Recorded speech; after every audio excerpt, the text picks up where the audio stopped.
Ketika dunia mengalami Great Depression di tahun 1930-an, ini semua diawali oleh hal yang sangat sederhana, yaitu jumlah uang beredar lebih banyak dari sektor produksi penghasil barang. Mismatch antara sektor produksi dengan sektor uang beredar menjadikan inflasi. Ketika inflasi out of hand, tidak ketanganan, menjadi depresi ekonomi terjadi karena sektor produksinya turun jauh yang juga mengakibatkan sektor demand atau pembeli hasil produksi menurun. Ini menjadi arus ekonomi berputar ke bawah atau dikenal dengan istilah vicious circle. Semua gelombang memutar, menarik ke bawah terjadi secara ekonomi. Ekonomi melambat dan menjadi kaku terdiam. Puncaknya di tahun 1930-an tersebut adalah Great Depression terjadi. Uang beredar jadi tak bernilai, barang melangit harganya, serta jumlahnya sedikit. Lalu sang maestro pemikir ekonomi banyak yang lahir di masa setelah itu dengan kesimpulan uang harus dikontrol oleh bank sentral dan inflasi harus dijaga dengan ketat.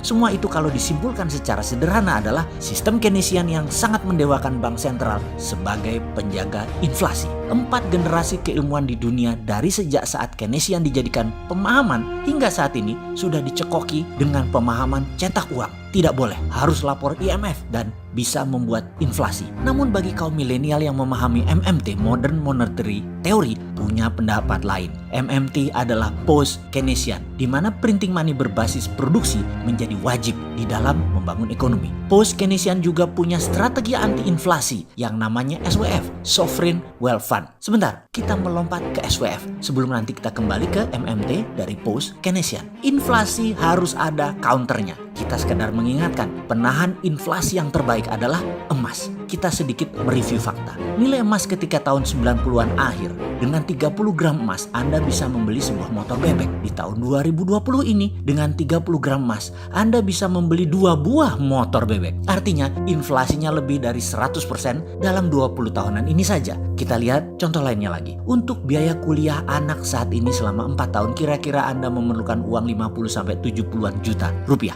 Termasuk biaya kos, biaya makan, pulsa, transportasi, dan biaya lainnya. Kira-kira senilai 70 gram emas. 5 tahun lagi, berapa biaya kuliah 4 tahun seorang anak? Sama, 70 gram emas. 10 tahun lagi, berapa biaya kuliah 4 tahun? Sama, 70 gram emas. 20 tahun lagi, berapa biaya kuliah anak Anda? Jawabannya sama, 70 gram emas. Gramasi emasnya sama. Nilainya mungkin 5 tahun lagi 100 juta itu nilainya untuk biaya kuliah 4 tahun. 10 tahun lagi biayanya bisa 140 juta selama 4 tahun. Dan 20 tahun lagi mungkin sudah 250 juta biaya 4 tahun kuliahnya. Itulah hantu inflasi. Karena itu Dinaran.id hadir untuk Anda. Bersama Dinaran, rupiah Anda back by gold. Rupiah Anda di backup dengan emas. Setiap naik turunnya nilai emas, rupiah Anda bergerak. Namun gramasi beratnya emas tetap.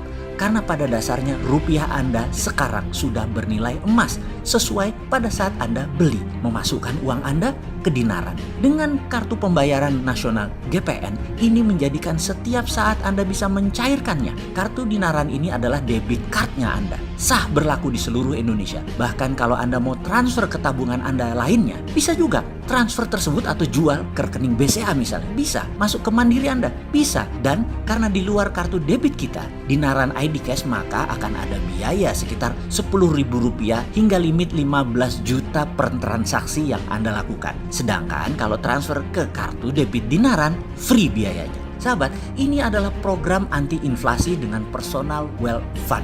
Bersama Dinaran Debit, rupiah Anda back by gold. Inilah terobosan bagi sahabat semua. Produk ini asli milik putra bangsa Indonesia yang memilih berjuang membebaskan inflasi serta membuat rupiah pribadi Anda menjadi berdaulat. Selamat bergabung di Dinaran.id.